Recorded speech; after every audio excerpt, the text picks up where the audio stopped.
experience rhythm, rather than all the nuance and all the subtleties of, you know, different pieces of music have incredible nuances, and Evie and I felt it in the same way, which was really exciting. So it wasn't just about being on the same beat or the same rhythm, but it was the feeling of the music that we had. Yeah. So you probably don't want to get me drinking. I'm not here anymore. Okay. So I cut these down into here because last time we had like 23. Because he said, Yeah, it was a lot. Yeah, he said in the presentation he wants the words with passion and not really the person sort of way. So I'm like making more stuff to do. Okay. But, how did ballet turn into a passion for you? Can you describe to a person that's never done ballet and why is it so amazing and why they should experience that? So there are several different things that combine in ballet, and one of them is the athleticism, which I was really drawn to because I love moving my body. But I never wanted to play sports. I never had that feeling of, you know, wanting to be in combat with someone or hit a ball or something like that. But I love to move my body, and I used to swim a lot, which has that freedom and that movement. But then I never saw ballet until I was in my teens. And when I saw ballet, and also figure skating, because figure skating was another thing that I was really drawn to, it was so extraordinary to watch people move in that way and be able to fling themselves in the air and spin around and land and be graceful.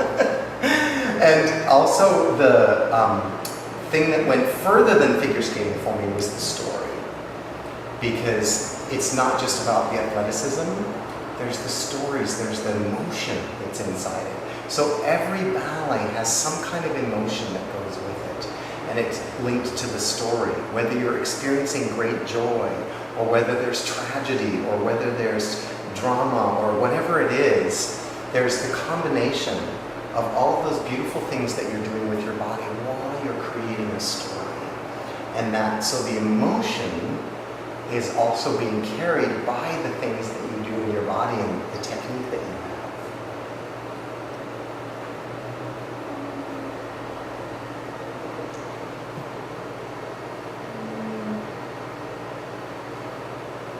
What was it like growing up in Winnipeg and dancing ballet?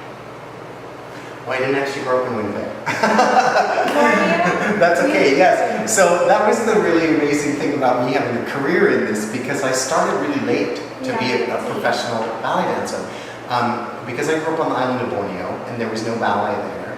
The first time that I ever saw a ballet class, this visiting woman came, and she was just there for a few months, and she was going to teach ballet classes while she was there. And my mother wanted my sister to take ballet because she was having trouble with coordination and things like that.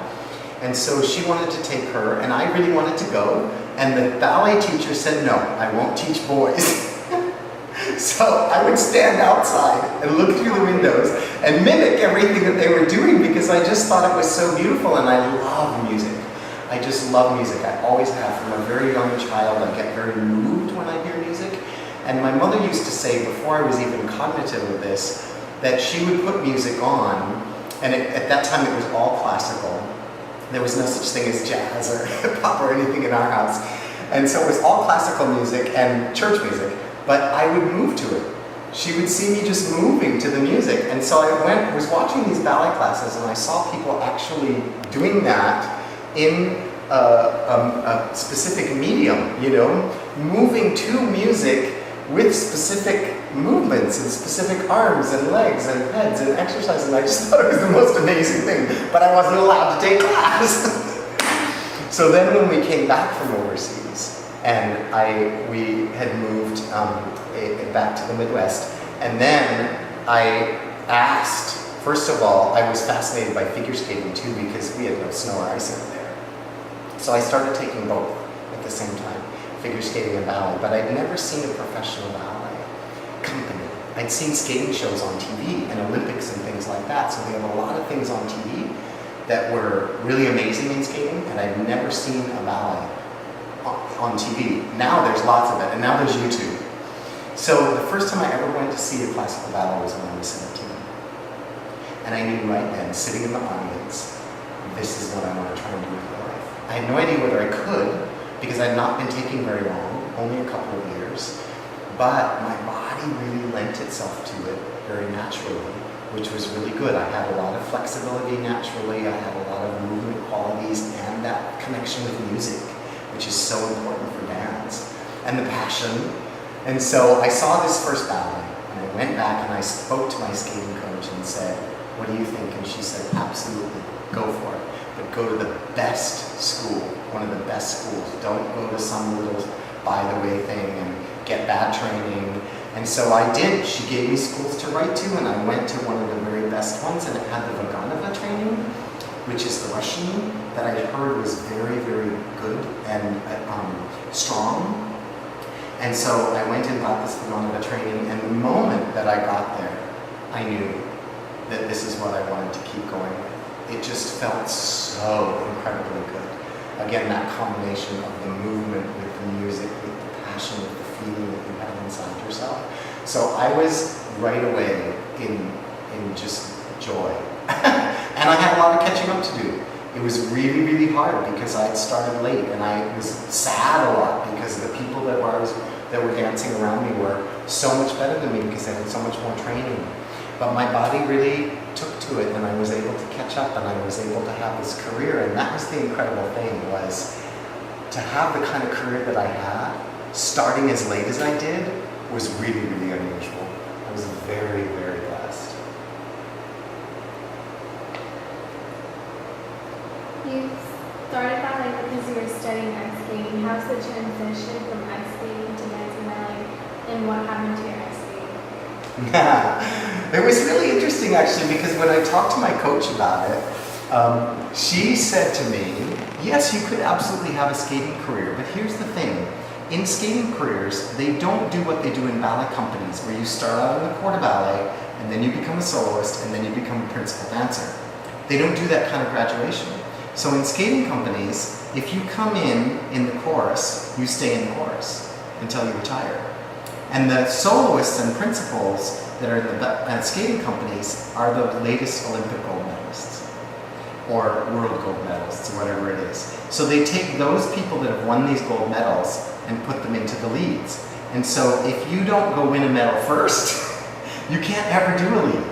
You can't ever grow through the company. So she said, absolutely, you are good enough that you could get into a company, but unless you go win a gold medal, you're never going to be one of those principal people. And that felt to me like, what? Because I had started late in skating too, to be able to go win a gold medal. And I, frankly, wasn't that good. I was okay. But she was very frank with me, and she said, you know, you could have a career, but I don't think you could win an Olympic gold medal. And that's what you would need to be able to do, you know, the soloist and principal roles. Where in a ballet company, you can grow into that. And so the transition, a lot of it lent itself because the spinning feels very much the same, the jumping feels very much the same, the movement with your body. The things that are really different is the work of your rotator muscles in your legs, because skating you're mostly parallel because you're gliding with your foot going forward, and in ballet you're always rotated out with your legs. And so that was a really, really big hard thing for me to work on. And the flexibility, I had a lot of flexibility because again, skating requires a lot of flexibility and it requires a lot of strength. You have to be able to do the same movements in ballet and skating to be able to jump off the floor and land, you know, softly and in control. So a lot of it transferred really well, and then some things were really difficult. And skating is also not as specific. They always ask skaters to go take ballet classes. So I had started taking ballet classes while I was skating because that's where you learn all the line of the arms and the head and all of that sort of stuff. They don't actually teach that in skating. They send you to ballet classes.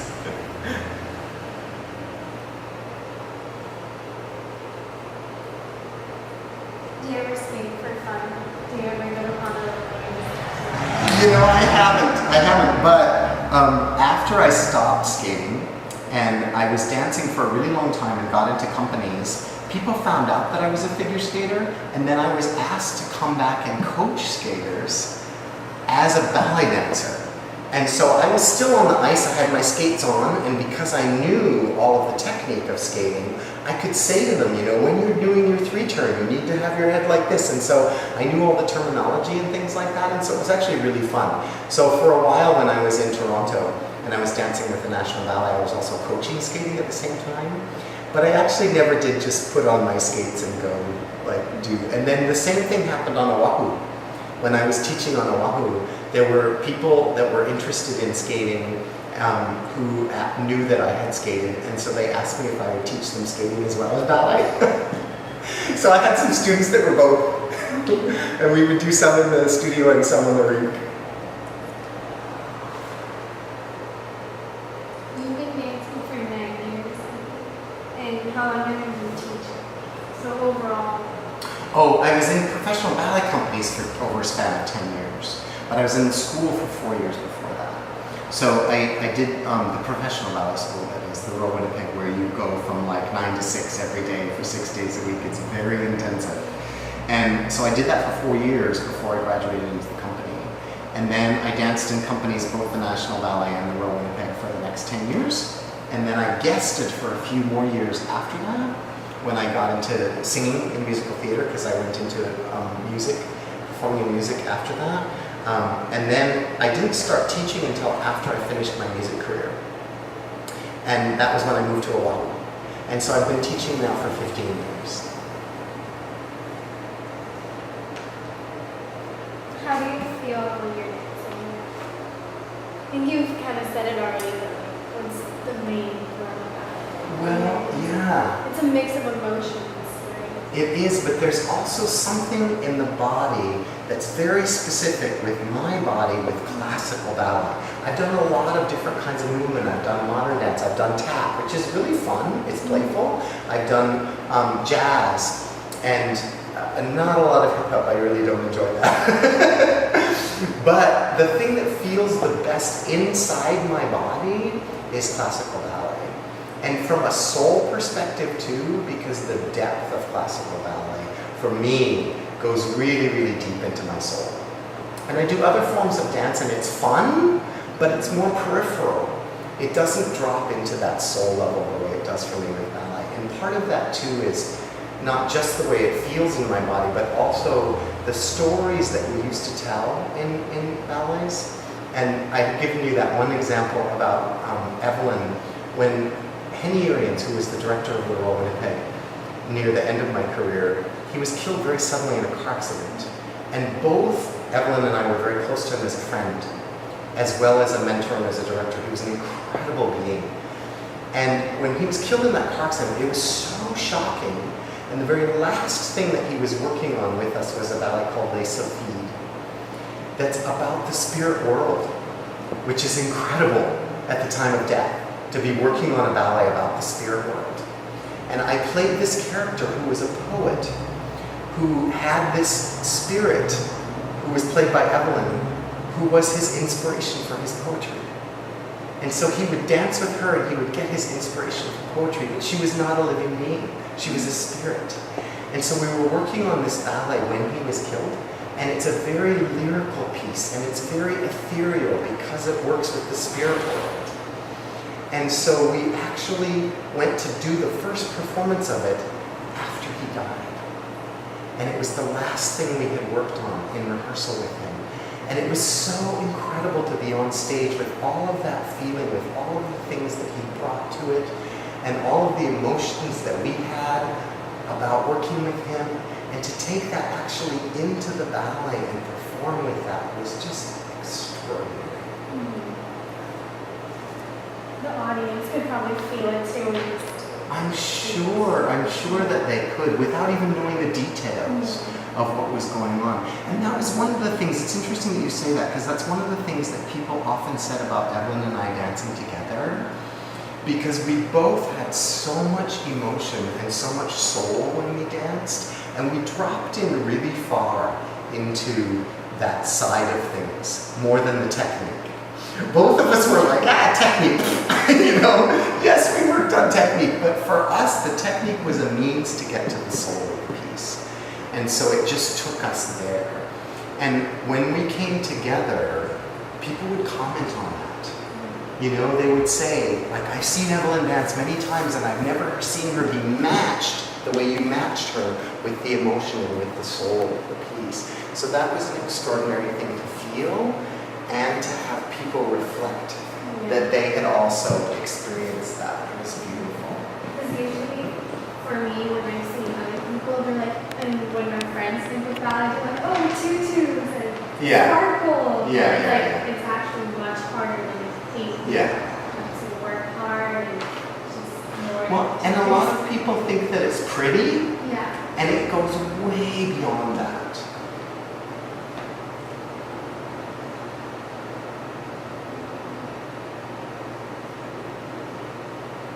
How and why did dance interest you? I think I already talked about that, but because when I saw it right away, partially it was because I already had this love of music and I loved moving to music.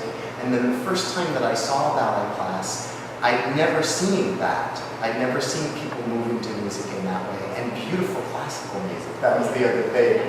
Because I didn't, even now as an adult, I've never really related to things like rock music and hip-hop music and stuff like that that a lot of other people enjoy. It just doesn't connect with me inside my being. So classical music moves me and I get to actually move to it. What has been your biggest accomplishment? I don't know what. Well, I can't name one, but there were several things in my career that were really extraordinary. And one of them was, at the very, very end, dancing with Evelyn on stage at the Mariinsky at the Kirov in Leningrad, in St. Petersburg, what is now St. Petersburg. It was just extraordinary to take what we do to a place like that has so much history of this art form, because it started in Europe hundreds and hundreds and hundreds of years ago. And to be able to do these really passionate, extraordinary works. We also were doing Romeo and Juliet with the Prokofiev music, which was really a risk, because that's a Russian composer and a Russian ballet, and we're taking it to Russia, but they loved it. So that was a huge highlight. And one of the other ones that was really big for me was the very first time that I danced at the Metropolitan Opera in New York. Because that theater holds the mana, holds the ambiance of all of these amazing dancers who danced on that stage before me. Nureyev has danced there, Makarova has danced there, Baryshnikov has danced there, all of these incredible people. And there's this feeling that you get when you walk out on the stage of this history, of this ancestry of that place, and all of the amazing people who have been there. And so looking out at exactly what you're looking at while you're standing there, I just had that feeling like, oh my gosh, Nureyev stood here right where I'm standing and probably did this exact same piqué arabesque that I'm about to do, you know? It was incredible.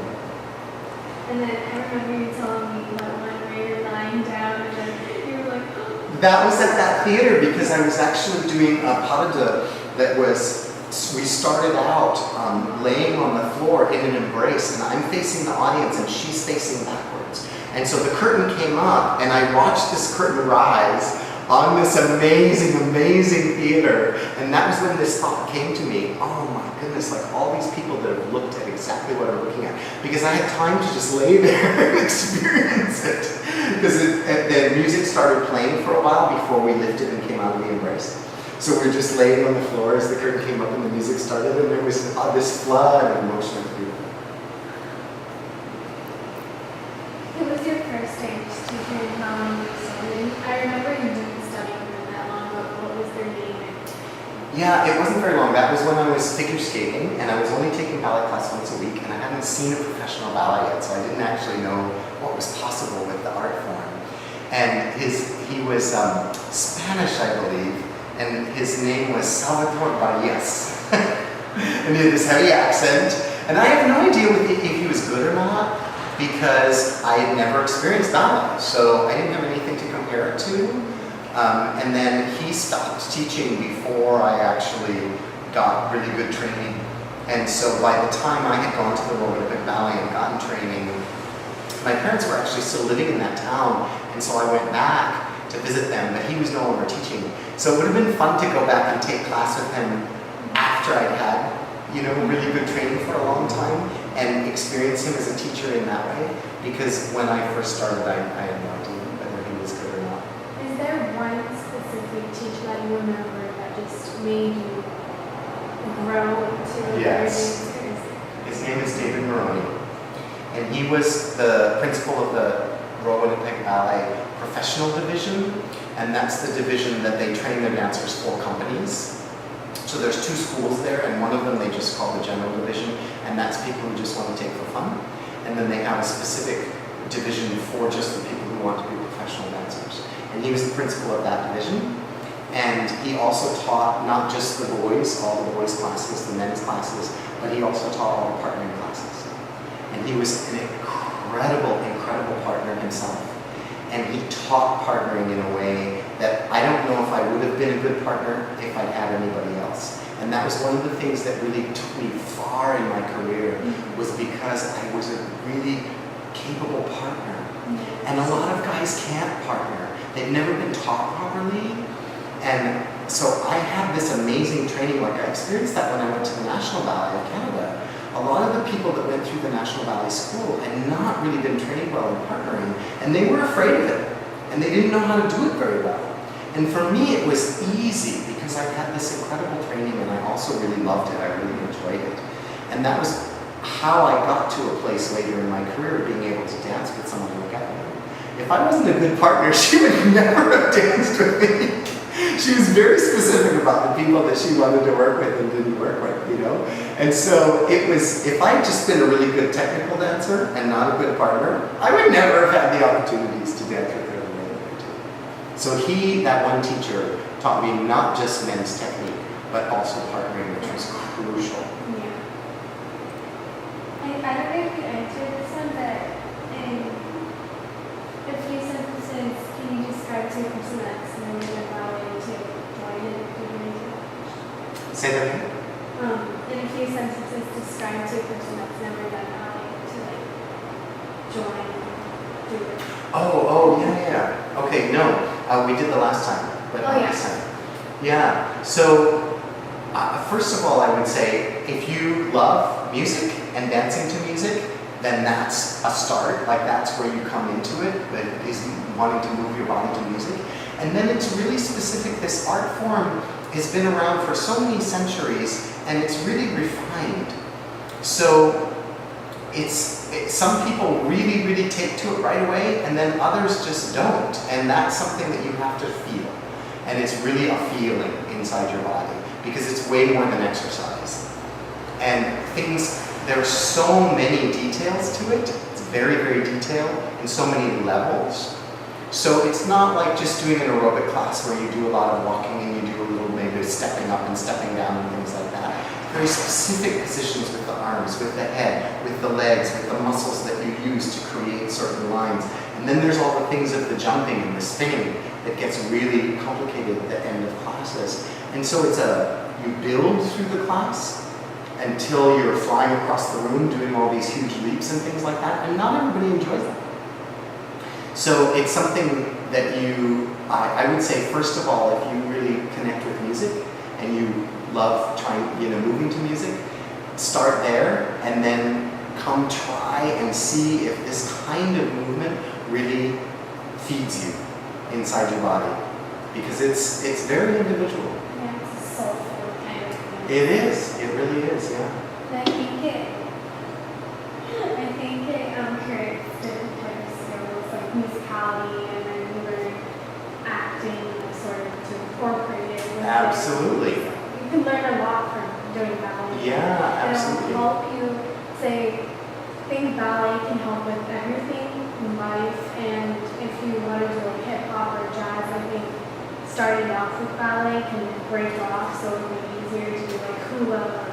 Yeah, definitely. Well, and the thing too, there's a lot of things like jazz and modern and stuff where they require you to take ballet, because they use a lot of the same lines that come from the classical work, and they use a lot of the same terminology and things like that. So it's something that does, even if you don't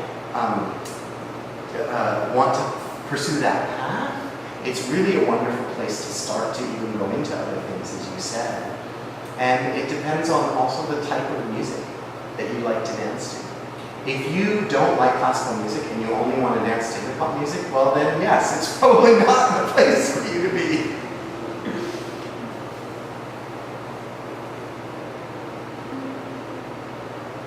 I think you've answered all these questions. Okay. So I think we're done. And then I have all of these done from last class because I remember them. I just forgot a few little things. Okay. So did you have some questions about things you forgot or no? No, I think Okay. I think you answered them. Yeah. Yeah, you answered them. Okay. All right. Thank you. Thank you. Yeah, I was saying to her last week, it was actually really fun to